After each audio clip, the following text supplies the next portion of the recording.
I don't want to start talking about the show and then we're not recording anything. But we are definitely talking about Spider Noir, and Yes. we are going to be covering episodes 1 through 3. I believe there's 8.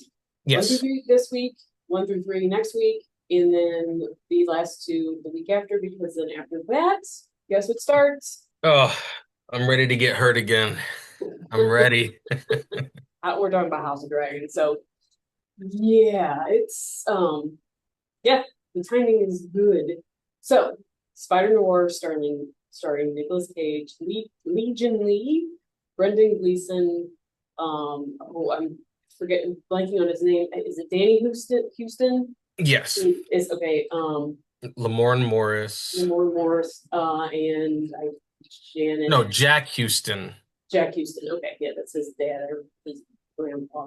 Um, and the secretary Janet, who's I'm blanking on her name. Karen Yeah, Rodriguez. yes, which are I think the ones we'll just start. I think it's as of right now. I really quite enjoy the show, and I have only watched it in black and white.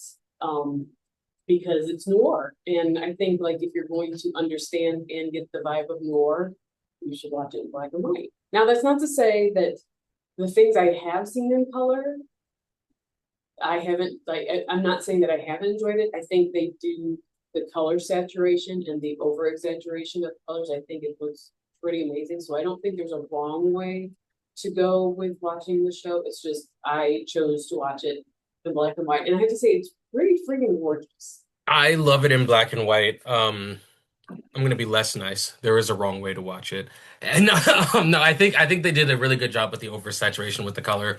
But the cool thing you can do with Prime is while you're watching, you can just scroll down and kind of switch back and forth. So when there's a scene I will that like a with a massive set piece, I will click over just to see like what colors they're using, watch Okay. it for like 15 Okay. seconds and then switch back. But yeah, I've been watching it or I watched it all in black and white, but if there were specific scenes, I would go back and watch that specific scene in color or there was a Give me lot an of out example of one.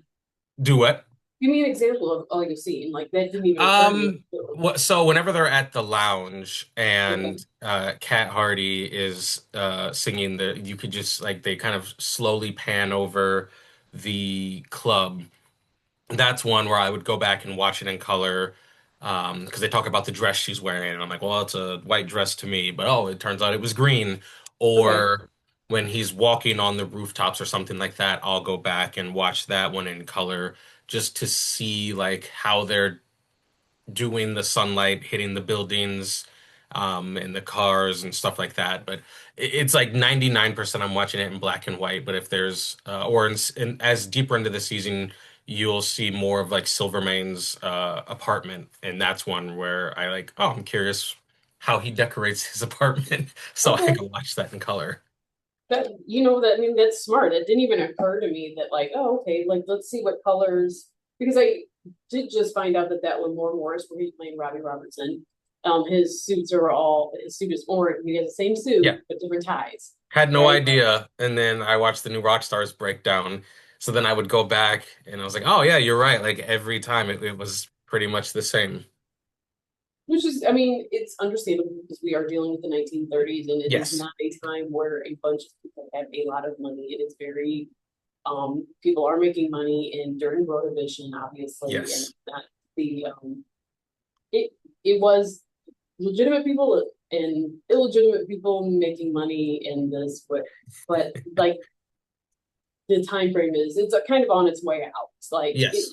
it's being served in bars, and it's not really because it's a failed it is a failed government edict that went out years ago. Yes. They just couldn't do it. So yeah, very much. I love how I mean it's in the title. I love how noir it is. And I will say one of the things that I appreciate most about the series, it is not wasted time. Yes. Um, we very much, um, if someone gets shot, you're not waiting to see how long it is. You're instantly in that in that scene, the next episode that pops up.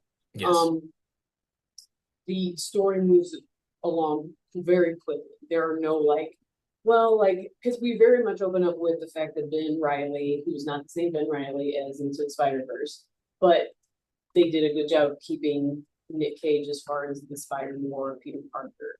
Um, but it's we open with the fact that he has not been the Spider because they won't call him Spider-Man, the Yes. Spider for he hasn't been for 5 years when he lost his fiance or was they married? I think they were. So he was I going to think they ask were her. engaged. I don't know if they were married. Yeah, where he lost his partner, and the line is he's like with no responsibility or with no power comes no responsibility. Like I don't Yes. want to be part of this. I don't want to do it. But we don't sit in that angst for until like episode 4, and then it's like oh, and then we get the big reveal of the spider. It isn't that we're just dealing with the spider in flashbacks. Like he very much gets over by the second episode Yes. where Yes. he That breaks into the apartment and gets his sleep. Like we're not spending time all like it took was the right woman. she's gorgeous. I mean, Yes. and she's also playing Felicia Hardy, who is a black cat in Marvel, right? Yes. They're not saying it, but I mean her name is Cat in the series, Exactly. and there's a lot of Marvel-esque characters as we will talk about with Flint Marco, and we've got Tombstone. Um, so I do appreciate that they don't linger too long. It isn't. Agreed. There's no way, like, well, just to take what you said, there's no wasted time. And when you get a lot of shows like this, it's like they're trying to lay the groundwork and methodically move slowly. And it works in some cases, but with this one, they're like, no, like, this is what happened. This is where we're Right, at. This is where we're going. right, 100%. It's very quickly like things are revealed and secrets are. It's constant. It's not like there's one big reveal, I guess, that we're waiting on. I mean, in the sense of like the superpowers that we'll talk about later with the POWs and stuff like that. But it's yes, that is the underlying mystery, and that you do have these superheroes. But as far as the gangster part of the noir and the femme fatale, and that it's moving pretty quickly. It's Yeah. somebody somebody betrays somebody, we instantly are working on that and finding and solving that and moving on. It's like it is picking apart, and we're just constantly getting secret and secret Yeah, after secret as far as having to be revealed, but they're not accumulating without conclusion. So exactly. big fan of that. 100%. 100%. Yeah, big fan of letting like you moving the story along, but you having I mean, they clearly focused on having a story over just putting superheroes on the screen. Yes. They knew the story they wanted to tell, and I finished the series. I think they did a great job telling that story. Okay. Yeah. I think I'm only on 6, but yeah, I'm getting there. But I mean, so far it has been, it's a, again, it is a super, and it is, like people that, oh, the superhero fatigue and all that kind of stuff. And I get it. However, I would say in this show, they very much have focused more on the suspenseful crime war story and sprinkled in superheroes into One thing I do appreciate about this show, which led me down a whole another negative path with superhero fans, but it. Right, how they took a known character and they added a variation, Spider Noir. We were introduced to him into the Spider-Verse, but they took his character and tweaked the story a little bit, not a little bit. They tweaked the story a lot of it, right, and I appreciate that the audience is okay with it sure, because it seemingly seems that a lot of times when they tweak a certain thing here or there about a character, the audience will act like the sky is falling. yeah, And this is not my Spider-Man. Oh, I can't, no, I can't believe they did this. This is imperative to who he is. They took Spider-Man or the Spider, and they changed so much about the character, and I loved it. But I am glad that the audience can also be like, oh yeah, we can have a character and change these things and still acknowledge that he is a version of this character without throwing a fit and acting like the sky is falling and you've destroyed the character and besmirched Stan Lee. Like we can accept new stories because I mean, I love Spider-Man. I love Batman. I love these characters, but how many more times do I gotta watch Bruce Wayne's parents die? How many more times do I gotta watch Uncle Ben? Like, it's cool that you can take a character that I know, keep the same, core powers or whatever, but tell a different story. I can appreciate that, and I'm glad that people are appreciating it. And I think it helps that early, I mean, like I think one of the very first lines in the show was somebody once asked me what universe, you know, Yes. What in universe this is. yeah. And I think that kind of helps because it it already lays the foundation of we don't know what universe it is. So pretty much as long as you get the core tenets of somebody's name that we recognize as a Spider-Man, which is Ben Riley, Yes. you got that. You've got him with the Spider-Man powers. You have the line uttered with great power comes great responsibility. And you have a few of his known villains thrown in there, Yes. Silvermane, Sandman, Tombstone, Megawatt, Black Cat. I thought You that was have Electro those. for the longest time, but Electro, you have those things, but establishing and saying, hey, we're not going to tell you what universe this is. It could be any universe. We're not tying it to anything that's going on in Marvel or in Sony right now. This is brand new universe. I think you got those core things. After that, it allows you to be anything. In a sense, anything goes. We still have a very down and out guy yes. playing Spider-Man who at the end of episode, I believe at the end of episode 2, when he does finally don his spider costume again, and he's breaking up and he's fighting the mob boss Silvermane, he thwarts a police attempt at capturing Silvermane. So it's like he still has the bad luck that goes along Yes. with Yes. Spider-Man. So I mean, like, as long as people and fans don't get so nitpicky and it's got to be this exact thing. As long as you get the general sense of what this character is like, and you don't like bastardize it to the point of where you're like, I don't even know what. For sure.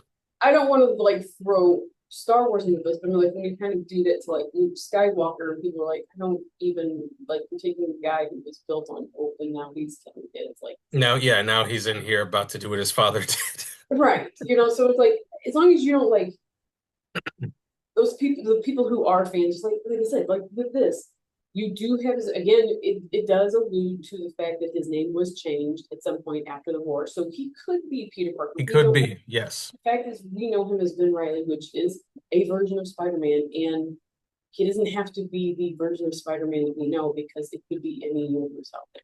Yep, Thankfully, that's one of the things that has been, even if the movies or the shows and everything have been going great, at least the acknowledgement and movement towards the multiverse has helped with that because now yes, it's letting people know, hey, it doesn't necessarily have to be these guys or this story that you're familiar with. It could be any version of these out there. for And sure. so just kind of go with the flow and just Yeah. And that's yeah, that's exactly how I feel. And it's like and that's why I say just give these things a chance. And I'm glad that people gave it a chance and it has the perception has been well liked across the board from what I'm seeing. I've seen nothing, but I haven't seen. The thing is, what's crazy is I haven't seen a lot of talk about it, but the talk I have seen about it has been all positive Yes. as far as the show goes.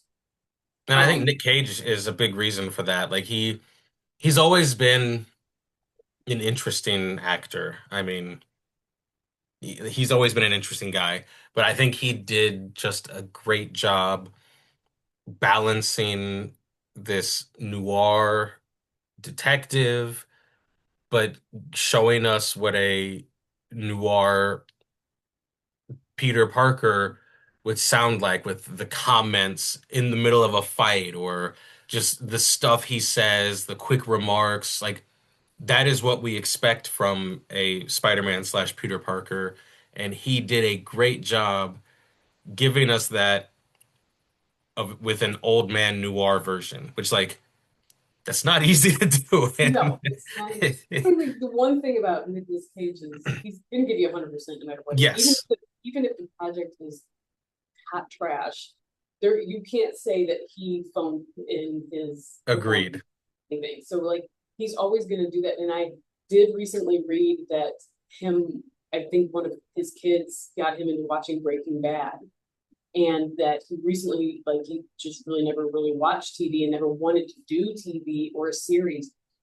Yeah. But after watching Breaking Bad, he thought, oh, you're when you're given that much time to flesh out a character and let the character breathe and let the story grow and evolve, that you can do so many things with it. And that's kind of what led him to want to do this or agree to doing this, which I think is a great thing because you do.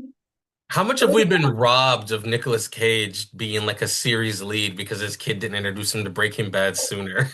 And it's like with this, like at the beginning, you're thinking, oh my God, this is such an over the top 30s war voice that he's doing. It sounds like he's just doing like he's going over the top with it. And then Yes. you find out kind of heartbreakingly that later on in these episodes that when after he becomes Spider, that he had to relearn how to become human. And so it's like he was mimicking these movies. And it's like that's a small scene that's added in that kind of like, oh, like I kind of, like, oh, that's so sad, like, Yes. No, so I had finished it, but when I got to that scene, because I agreed, like you hear it at the beginning, I'm like, all right, like this is a noir show, but like, come on, man.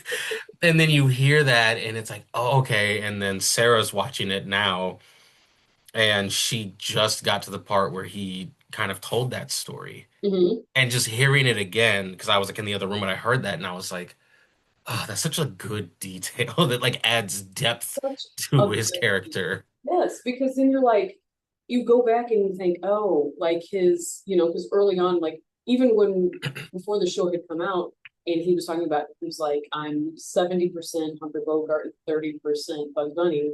Oh God, no, Yeah. Nicholas Cage, what are you gonna do? And now you get it, like it's because of that's what he's watching and mimicking at the time, and just trying to regain some sort of humanity and be who he is due to all these things that are going on with him, which again is very Spider-Man. He's not cool, calm, and collected and under control. He's a struggling person constantly who's Yes. dealing with loss and isolation.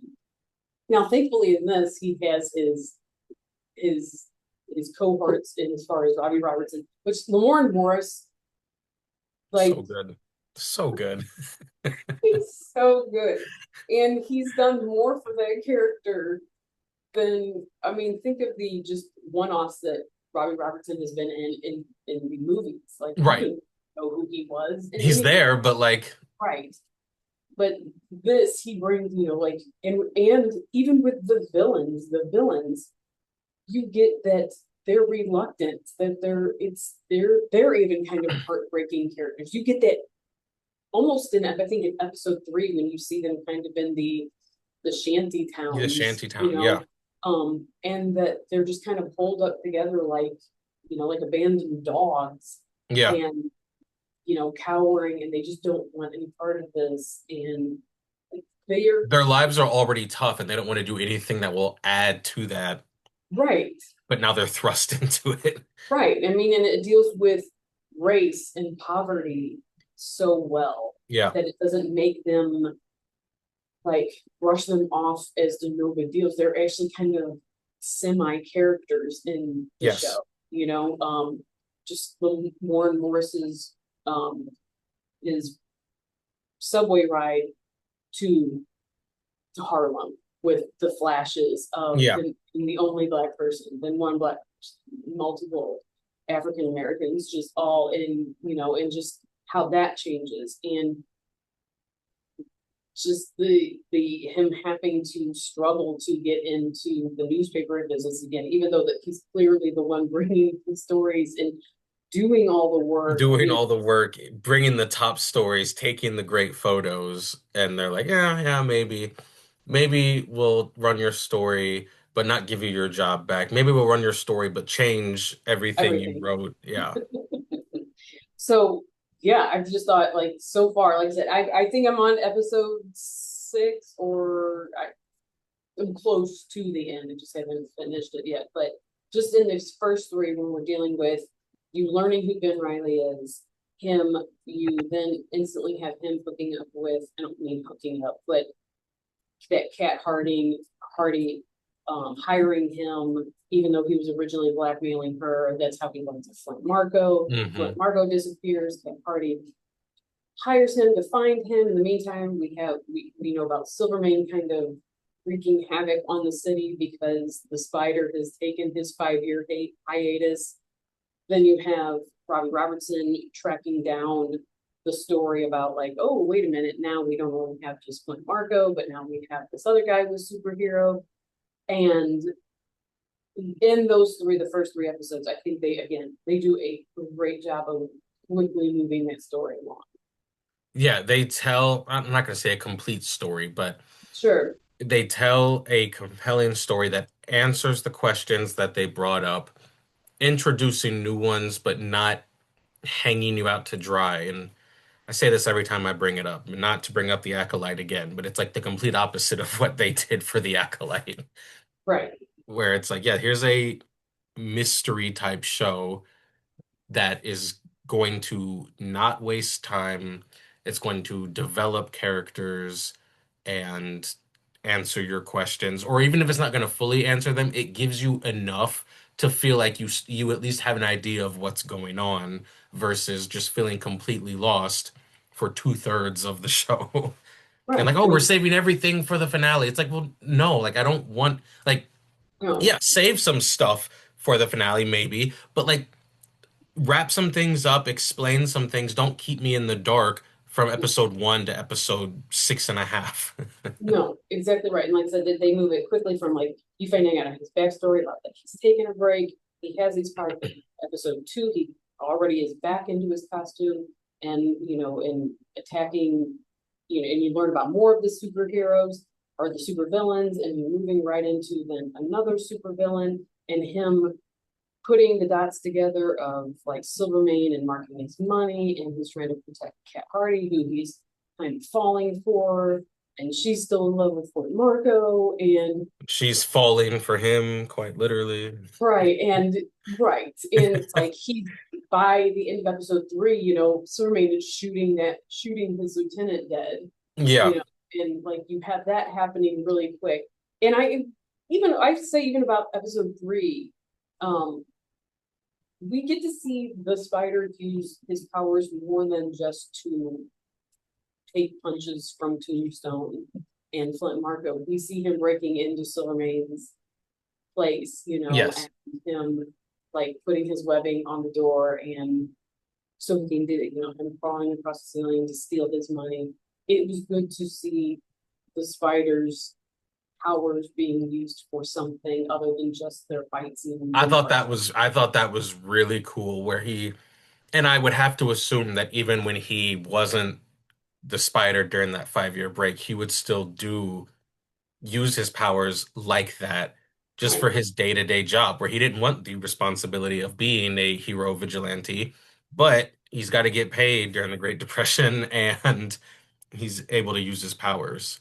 But he does a good job of showing that he's not using them enough to keep them Hmm. polished. They are so very super rusty in the Yes. beginning, and they're getting better as the series goes on because he has taken a break. He hasn't been doing it constantly. Like he still has a spider sense, but it's not like he's been using it to because he's kind of just been doing low low rent jobs to keep his investigating office. He's not putting himself in a whole bunch of danger until this Right. story. fix it up. But it shows us that he's still got a little rust on them wheels at the beginning. Yes. It isn't like he just jumps in and he's back to being the spider. Like he's going to struggle a little bit. So I think even like those little subtle things, and again, I give it in all credit to the fact that they did focus on the story and character development instead of just being like, we've got these characters and let's just build a story around. Like it's we'll figure it out as we go. Like it Which was I think is important when you talk about, the superhero fatigue. It's less of people are tired of superheroes, but more of we're tired of the copy and paste superhero. And so they did an outstanding job of giving us a superhero. But like, yeah, the story is the thing that's keeping me hooked. I'm not right. sitting here like, oh, I hope I see him swing from building to building. I'm like, no, I'm invested in this story. Right. Yeah. So you're just like, okay, he just happens to be Spider-Man. That's fine. It's fine. Yeah, Let me get into the mystery story and see this. So they do a good job as far as like the first couple episodes are very action packed. It's not to say that the second one isn't, but it the third one does really focus more on the noir part of for sure. the story. And so it's not like it slows it down any. It's just kind of reminding you like this is just more of a bigger picture instead of just being Spider-Man. There is also a mystery going Oh on yeah. and happens to be Spider-Man kind of thing. Yes. So we're gonna leave that here because this is just episodes 1 through 3. Next week we're gonna do 4, 5, and 6, and then we'll do 7 and 8. Said and then we'll Dragon. I am. Kind of what like it's Oof. going to open up with I no, I'm not gonna say. But I mean, like, yeah, no, It's going to we be a culture shock coming off of Night of the Seven Kingdoms for sure. oh, for Like, sure, same universe, but it was such a like there was obviously the Trial of Seven. Like that was violent, that was sure. gory, that was good, but also like it built up to it and it was like, oh, okay, you have that, and then it tells a good story. This is like, hey, like get ready.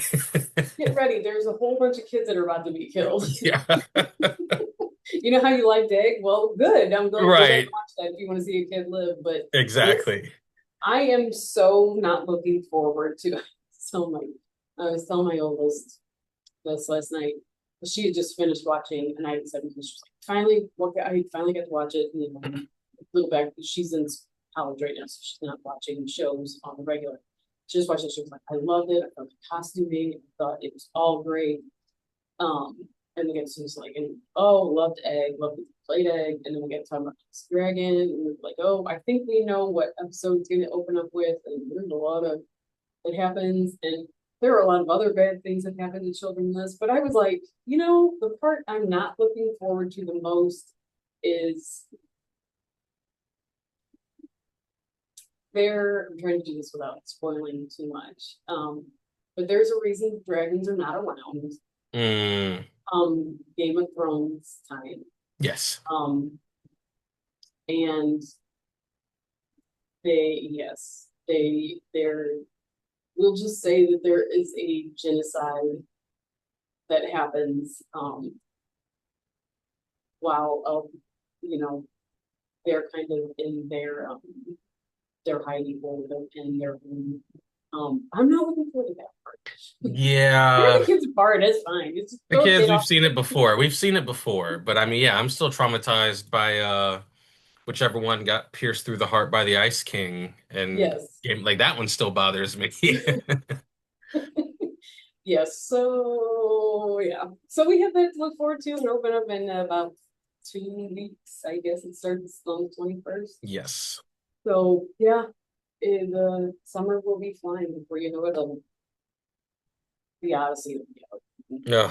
I tickets went on sale yesterday. I haven't bought tickets yet, You and can I'm get afraid. some on ones on eBay for like a thousand Yeah, I dollars. saw them and it pissed me off, and it's whatever. I will see it, but I'm gonna take a day off work and see it at like 8 in the morning because like Yeah. weekends are shot.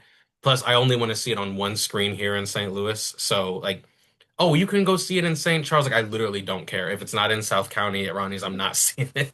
Right. Like I'll see it on IMAX first, and then Yes. maybe I'll see it on Dolby Yeah. later. But let's, yeah, you get to see it. It's shot on IMAX. It needs to be seen on IMAX. So Yeah. yeah, so yeah, we're gonna end it here, and we hope that you like the series as much as we do. If Yes. you haven't watched it, check it out. We hope we convinced you to at least check it out. Hmm. And we'll be posting clips and polls of Spider Noir from on our TikTok account. Yes. And we will talk to you later. Bye.